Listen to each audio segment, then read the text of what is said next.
जय श्री कृष्णा दोस्तों, राधे राधे। आज सावन मास की शुक्ल पक्ष की पवित्र एकादशी है। आज हम इस वीडियो में एकादशी पर सुनी जाने वाली कथा को सुनेंगे।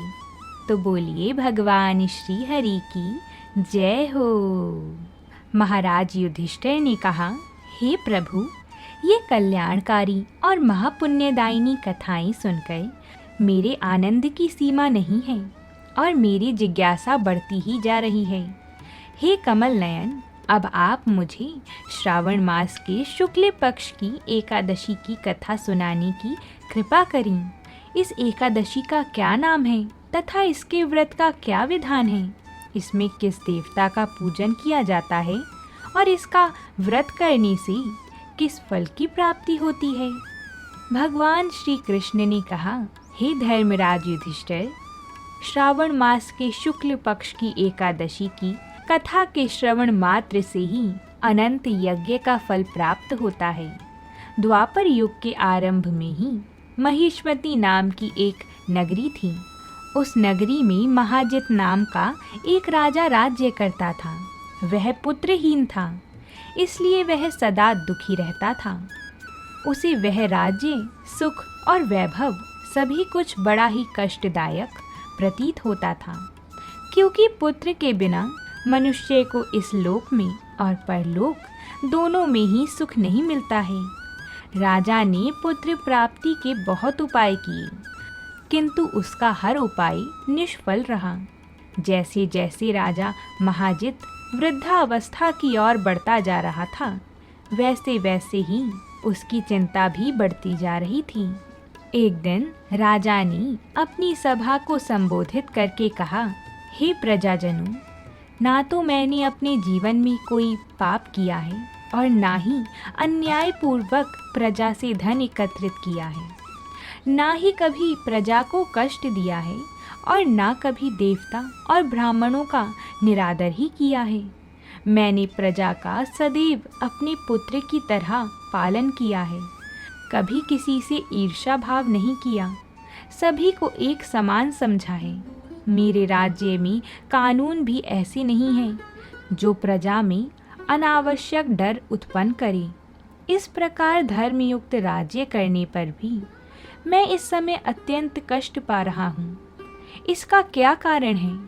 मेरी समझ में कुछ नहीं आ रहा है। आप इस पर विचार करें कि इसका क्या कारण है और क्या इस जीवन में मैं इस कष्ट से मुक्त हो पाऊंगा? राजा के इस कष्ट के निवारण के लिए मंत्री आदि वन को गई, ताकि वहां जाकर किसी ऋषि मुनि को राजा का दुख बताकर कोई समाधान पा सकें। वन में जाकर उन्होंने श्रेष्ठ ऋषि मुनियों के दर्शन किए। उस वन में वयोवृद्ध और धर्म के ज्ञाता महर्षि लोमश भी रहते थे। वह सभी जन महर्षि लोमश के पास गए। उन सब ने महर्षि लोमश जी को दंडवत प्रणाम किया और उनके सम्मुख बैठ गई। महर्षि के दर्शन से सभी को बड़ी प्रसन्नता हुई और सबने महर्षि लोमश जी से प्रार्थना की, हे देव, हमारे अहोभाग्य हैं कि हमें आपके दर्शन का सौभाग्य प्राप्त हुआ। मंत्री की बात सुनकर लोमश ऋषि जी ने कहा, हे मंत्रीवर, आप लोगों की विनम्रता और सद्व्यवहार से मैं अति प्रसन्न हूँ। आप मुझसे अपने आने का प्रयोजन कहें। मैं आपके कार्य को अपने सामर्थ्य के अनुसार अवश्य ही करूँगा, क्योंकि हमारा शरीर ही परोपकार के लिए बना है।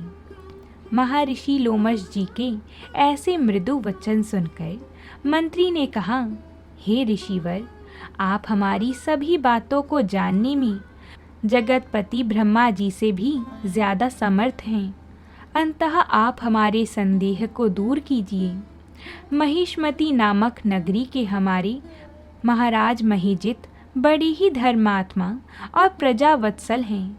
वह प्रजा का पुत्र की तरह धर्म अनुसार पालन करते हैं, किंतु फिर भी वह पुत्रहीन हैं। हे महामुनि, इससे वह अत्यंत दुखी रहते हैं। हम लोग उनकी प्रजा हैं, हम भी उनके दुख से दुखी हो रहे हैं। क्योंकि प्रजा का यह कर्तव्य है कि राजा के सुख में सुख माने और दुख में दुख माने। हमें उनके पुत्रहीन होने का अभी तक कारण ज्ञात नहीं हुआ है, इसलिए हम आपके पास आए हैं। अब आपके दर्शन करके हमको पूर्ण विश्वास है कि हमारा दुख अवश्य ही दूर हो जाएगा, क्योंकि महान पुरुषों के दर्शन मात्र से ही प्रत्येक कार्य की सिद्धि हो जाती है। अंततः आप हमें बताने की कृपा करें कि किस विधान से हमारे महाराज पुत्रवान हो सकते हैं। हे ऋषिवर, यह आपका हम पर और हमारे राज्य की प्रजा पर बड़ा ही उपकार होगा। ऐसी करुण प्रार्थना सुनकर महर्षि लोमश जी अपने नेत्र बंद करके राजा के पूर्व जन्मों पर विचार करने लगे। कुछ पलों बाद उन्होंने विचार करके कहा, हे भद्रजनों, यह राजा पिछले जन्म में अत्यंत उद्दंड था तथा बुरे कर्म किया करता था। उस जन्म में यह एक गांव से दूसरे गांव में घूमा करता था। एक बार ज्येष्ठ मास के शुक्ल पक्ष की एकादशी के दिन की बात है। यह 2 दिन से भूखा था। दोपहर के समय एक जलाशय पर जल पीने गया। उस स्थान पर उस समय ब्याई हुई एक गाय जल पी रही थी। राजा ने उसको प्यासी ही भगा दिया और स्वयं वहाँ पर जल पीने लगा। हे श्रेष्ठ पुरुषों, इसलिए राजा को यह कष्ट भोगने पड़ रहे हैं। एकादशी के दिन भूखा रहने का फल यह हुआ कि इस जन्म में यह राजा है और प्यासी गाय को जलाशय से भगाने के कारण पुत्रहीन है। यह जानकर सभी सभासद प्रार्थना करने लगे, हे महर्षि, शास्त्रों में ऐसा लिखा है कि पुण्य से पाप नष्ट हो जाते हैं। अतः कृपया करके आप हमें कोई ऐसा उपाय बताइए जिससे हमारे राजा के पूर्व जन्म के पाप नष्ट हो जाएं और उन्हें पुत्र रत्न की प्राप्ति हो। सभी जनों की प्रार्थना सुनकर लोमश मुनि जी ने कहा, हे श्रेष्ठ पुरुषों, यदि तुम सब सावन मास के शुक्ल पक्ष की पुत्रदा एकादशी का व्रत और रात्रि में जागरण करो और उस व्रत का फल राजा के निमित्त कर दो, तो तुम्हारे राजा के यहाँ पुत्र उत्पन्न होगा। राजा के सभी कष्टों का नाश हो जाएगा। इस उपाय को जानकर मंत्री सहित सभी ने महर्षि को कोटि कोटि धन्यवाद दिया तथा उनका आशीर्वाद लेकर अपने राज्य में लौट आई। उसके बाद उन्होंने लोमश ऋषि जी की आज्ञा अनुसार पुत्रदा एकादशी का विधान पूर्वक उपवास किया और रात्रि में जागरण भी किया और द्वादशी को उसका फल राजा को दे दिया। इस पुण्य के प्रभाव से रानी ने गर्भ धारण किया और 9 माह पश्चात एक अत्यंत तेजस्वी पुत्र को जन्म दिया। हे पांडु पुत्र, इसलिए इस एकादशी का नाम पुत्रदा पड़ा। पुत्र की इच्छा रखने वाले मनुष्य को विधान पूर्वक श्रावण माह के शुक्ल पक्ष की एकादशी का व्रत करना चाहिए। इस व्रत के प्रभाव से इस लोक में सुख और परलोक में स्वर्ग की प्राप्ति होती है। तो बोलिए भगवान श्री कृष्ण की जय हो।